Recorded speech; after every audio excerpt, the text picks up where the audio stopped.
from the campus of Volunteer State Community College. This is Inside Politics. Hi, and welcome to Inside Politics. I'm Nancy Hoskins. We're beginning this fall with a series of programs introducing you to the candidates for governor in the 2010 election. Yes, it is a year away, but since Governor Bredesen is not able to run again, the field is virtually wide open.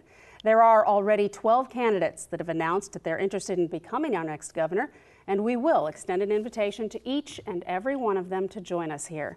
We begin this week with Shelby County District Attorney Bill Gibbons, who is seeking the Republican nomination for governor of the state of Tennessee. Welcome, Mr. Gibbons. Nancy, good to be with you. Glad to have you. You're off to a busy start already. Yeah. 2010 seems so far away, but things are really already up and running already. Tell me a little bit about what you've been doing already to get out there and get your name out there. Well, a lot. Of course, I have a very demanding job as District Attorney of Shelby County, the state's chief law enforcement officer in the state's largest jurisdiction.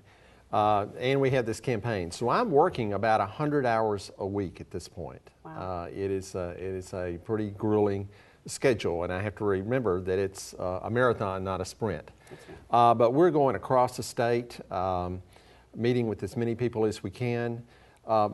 By and large, those groups are Republican-oriented groups for obvious reasons. I mean, we're looking at a Republican primary and trying to get in front of as many Republican voters as we can.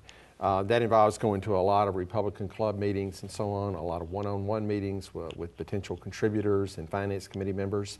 But it also includes programs such as this, meeting with local newspapers wherever we go. So we're doing the whole thing at this point. And when you look at it, I guess what we're doing this year is kind of a warm-up to next year. Right. It's going to get even more intense as we move forward. Mm-hmm. For those who don't know you very well outside of the Shelby County area, tell us a little bit about, in addition to your job, obviously we know a little bit about what you do, but tell us about you. That's a very good point. And one thing I'm trying to do in this campaign is tell people a little bit about myself. In particular, my growing up years, because frankly, they're a little different from the other candidates. My family had a small farm, not a big one. My father was a very smart, gifted man. Unfortunately, he also had a problem with alcohol. And when I was 4 years of age, he walked out on us. It's one of my earliest memories. I remember the day that happened.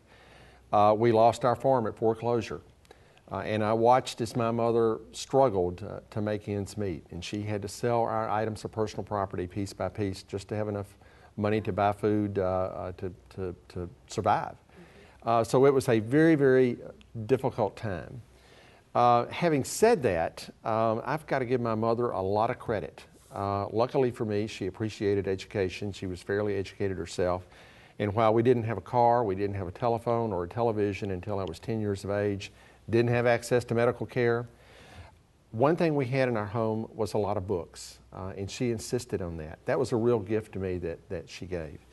A lot of other adults really affected my growing up years. My fourth grade teacher helped connect the dots for me and helped me to realize that my way out of the poverty that I was in was to go to school every day and work as hard as I could. She had a tremendous impact on me. Another person who had a tremendous impact on me was actually the man who got our farm at foreclosure.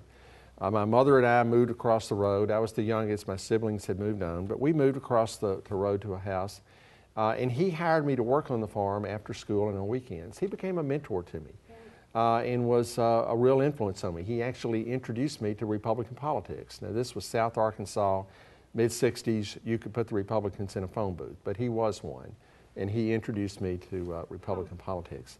I moved to Memphis when I was 15 years of age. A number of other adults had a tremendous impact on me. I met a Presbyterian minister there who had a tremendous impact on my faith, which is my moral compass to this day. I have belonged to the church that he pastored at the time now for 43 years. I also had a tremendous opportunity in Memphis to go to a good public school, which was a real gift to be able to go to a good public school.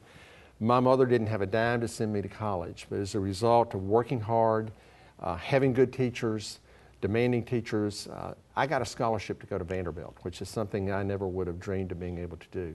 So that background's a little different from the other candidates. I know what it's like to struggle. I know what it's like to feel trapped in poverty. I've been there.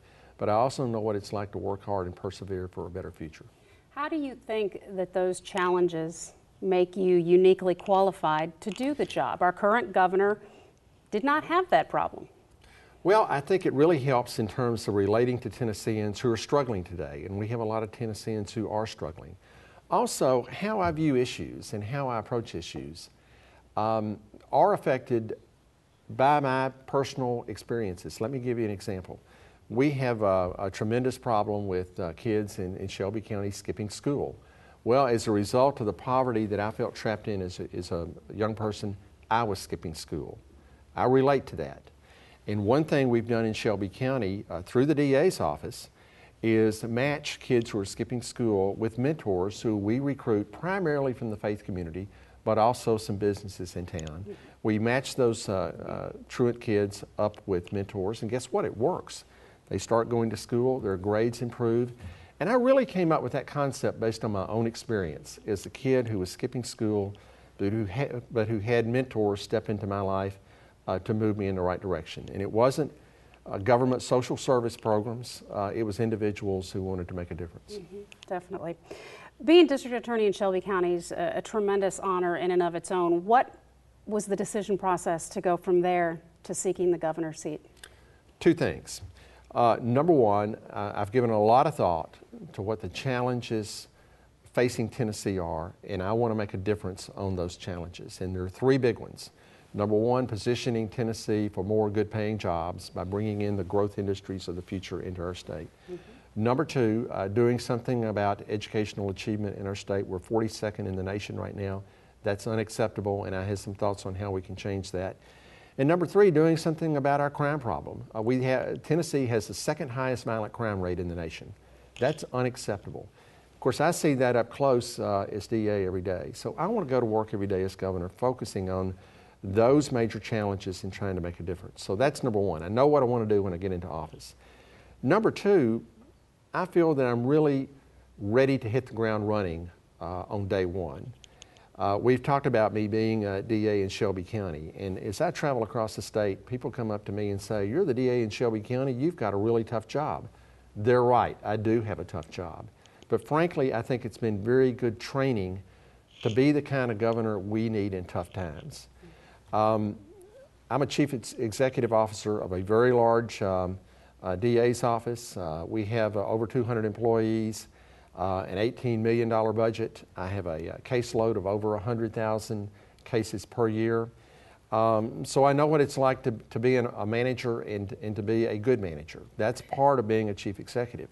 But there are other parts of being an effective chief executive as well. Setting clear goals. What I've had to do as DA in Shelby County is set goals in tackling the crime problem in my community, and I've done that for the entire community. I know what it's like to set priorities in my own office with a limited number of resources. I understand how to do that. I know how to make tough decisions. I have to decide whether to seek the death penalty against someone or whether to transfer a 13 or a 14-year-old to be tried as an adult, or to shut a business down under our nuisance law. I have to make those kinds of tough calls every day. So I think being DA has prepared me well for the job of being governor. You might say I'm battle tested, and I can hit the ground running on day one. Definitely. Well, let's get right to some of those important issues as to why you are running for governor. Obviously, an important topic for everyone right now is the economy, and you've already mentioned you're uniquely qualified to understand the struggles of what so many people are going through right now. You talk about the importance of job growth in the state. How do you plan to foster that? By doing some very fundamental things. First of all, what I want to do is position Tennessee for the growth industries of the future, ranging from solar energy to the car manufacturing plants of the future to the biomedical field. And I think there are some fundamental things we need to do. First of all, we've got to keep taxes low in our state. That's a plus to economic growth. All you have to do is look at the state of California to see what happens when you have a high-tax state. Businesses are trying to leave California as fast as they can. So we need to keep taxes low. I'm against the state income tax. It's anti-growth. I'll veto it if the legislature passes it. Then, number two, we have got to provide the infrastructure for growth. And make that a spending priority. We can't spend money on everything and shouldn't try. But providing that infrastructure, the roads, the bridges, the water lines, the sewer lines, the mega site industrial parks, such as the one that's going up in Montgomery County. Those are the kinds of basic infrastructure needs that the state needs to place priority on funding in order to position us for the kind of smart growth that we want.